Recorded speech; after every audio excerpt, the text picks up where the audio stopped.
All right, I know everyone is wondering what in the heck we're going to be doing with the foundation that was already here. Looks like a pool, doesn't it? Even got a pool ladder. But what we've got is a 32 foot by 24 foot foundation using foam insulated block. That's what these are. There's concrete filled inside them, and these are heavy duty insulated foam blocks. And as you can see, they're about 4 feet high. Difficult to tell, but these things are about 4 feet high. This is all rough cut timber that he had local Amish cut for him, 2x8s, and they're doubled up across here, sitting on 6x6 posts, foundation blocks on top of his concrete. The floor or the ground below this concrete is 8 feet deep with stone, gravel, and sand, and then a 4-inch pad poured on top of it with wider edging. It's called an Alaska pad, I guess, Alaskan pad maybe, floating. And as you can see here, it goes down a ways on the outside. He's got this up on a slight pad itself where all that stone and gravel and sand are. He's floored most of it, 2/3 of this, and he's done it in 7/8 inch wood.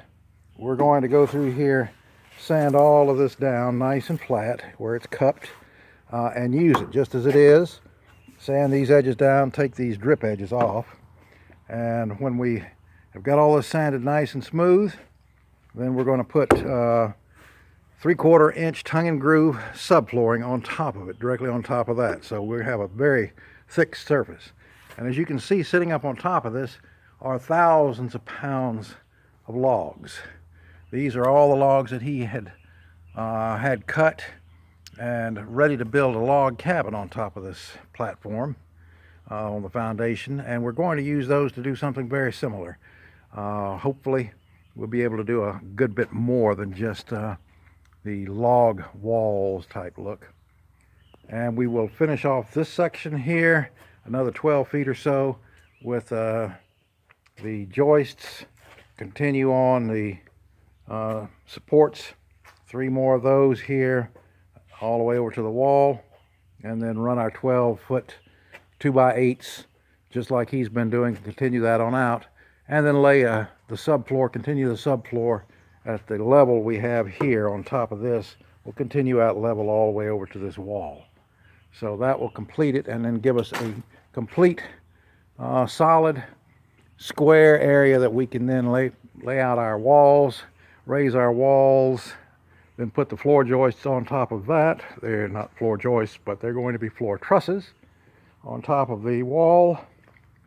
Then put our roof rafters, beams up on a 12-12 pitch, basically a 45-degree angle, very steep roof, but it will give us a huge loft space above that area where we'll have 2 more bedrooms, a full bath, etc. for all you guests that want to come visit with us.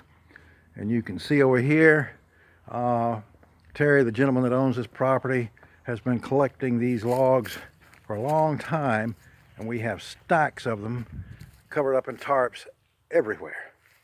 So we have got more logs than we know what to do with, but we'll find something to do with them. They're all under these tarps and held down by all kinds of stuff, but this is just stacks and stacks of them. And we're going to reuse or use all of them in our construction.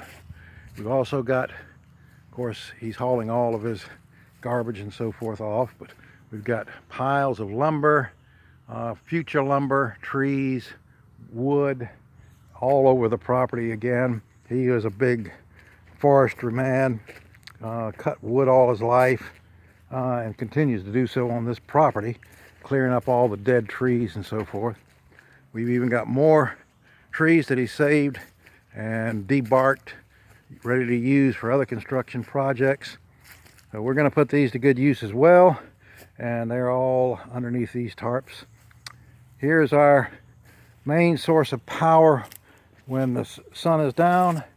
It's a little generator we bought, 10,000 watt, I believe. Let's see, I'll get this off for you. Yep, 10,000 watt.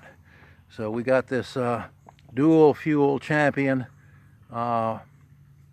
generator that provides us with all the energy and charges up the solar system when there's not enough sun to do it. Keep that under this tarp to keep it protected. So as you can see, we've got most everything under control.